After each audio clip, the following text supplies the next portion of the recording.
અમરેલી શહેરના જયસિંહપુરા વિસ્તારમાં એક વાનમાં બ્લાસ્ટ થયો હતો, જે બાદ ભીષણ આગ લાગી હતી। આ ઘટનામાં 3 લોકો ઇજાગ્રસ્ત થયા હતા, જેમને સારવાર માટે હોસ્પિટલ ખાતે ખસેડવામાં આવ્યા હતા। જો ઘટનાના પગલે ફાયર બ્રિગેડ સમયસર પહોંચી આગ ઉપર કાબુ મેળવી અને મોટી દુર્ઘટના ટાળી।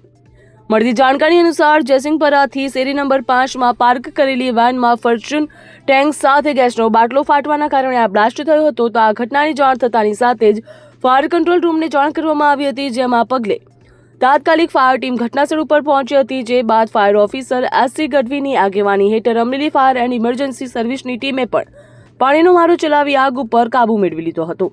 વાહનની અંદર એસિડ અને ફિનાઇલ જેવી જ્વલનશીલ સામગ્રી હોવાના કારણે શરૂઆતમાં આગ ઉપર કાબુ મેળવી મુશ્કેલ બન્યો હતો। જો કે ફાયર બ્રિગેડની કુશળ કામગીરીના કારણે વાતાવરણમાં એસિડ ફેલાય તે પહેલા જ આગને નિયંત્રિત કરી લેવામાં આવી હતી।